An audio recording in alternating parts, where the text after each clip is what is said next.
Hey guys, what's going on? This is Nathan over at Guaranteed Rate in Corona, California. I am here today with one of my favorite realtors here in the local area. And as you guys know, I always like to get agent perspective. He is a young, hungry, aggressive, yet professional real estate agent. So I wanted to introduce him and kind of pick his brain on the market, where it's at, where he sees it going, what his conversations with buyers and sellers look like. So those of you thinking about buying or selling your house know that you can reach out to Derek and you kind of know what to expect. So, tell me a little bit of exactly that. What do you see going on in the market right now?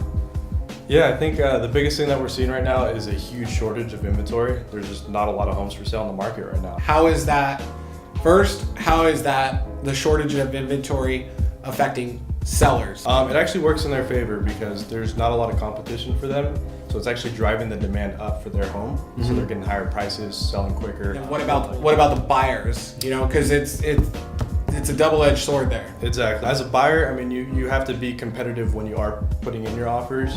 You have to be realistic about what the market is currently doing. Obviously, the people out there, I know what that means. Okay. But when you say, be realistic with your offers, what does that mean? Find the home of your dreams. Right. And then be prepared to submit your highest and best offer, And that's key. And that's coming from a lender also, because agents are writing offers, and as an agent, they have to write the offer that you want, even if they don't agree with it.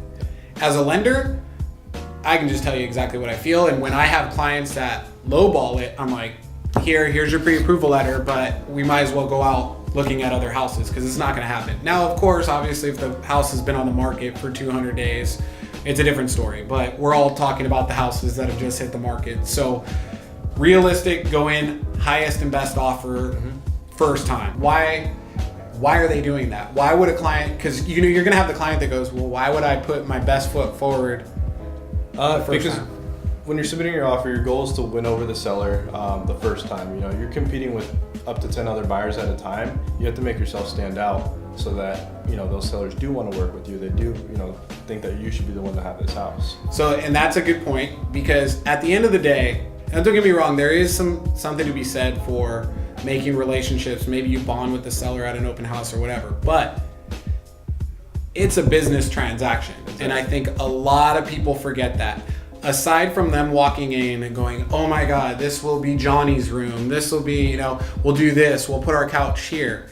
Before you can put your couch anywhere, you need to get the property. That's and right. It's all about the numbers. Don't go with a laundry list on your initial offer. Exactly. You want to make it as short and to the point as possible. So highest and best, a short escrow, basically a flexible escrow. Figure out what the seller needs. Exactly. You got to tailor it to their needs. Right. But at the same time, it has to make sense for you as well. Right. Because again, it's a business transaction. Exactly. And I've seen people take a little bit lesser as far as price goes, because buyer A was more flexible on what they could do versus buyer B. Buyer B had to get into the house ASAP. Mm-hmm. Buyer A was like, hey, if your house takes 45 days, that's fine. Exactly. If it takes 30, we're cool with that. We'll be ready when you're ready. I think your first call is to Derek or to myself and saying, we're interested. Yeah.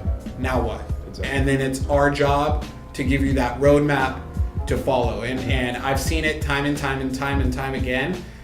Derek is successful at what he does. He gets his clients in, he builds rapport with the listing agents, and it's a smooth transaction all around. And I think, honestly, that's why you're going to be in this business for the long haul. I know that you're here to stay, so I wanted to give you the opportunity to let the clients know who you are, what you do, who you work for, and, of course, we're going to have all your information here so the clients can reach out to you. I appreciate it. Just kind of get to know you as the person, because they're going to be working with Derek, the realtor, but Derek, the person.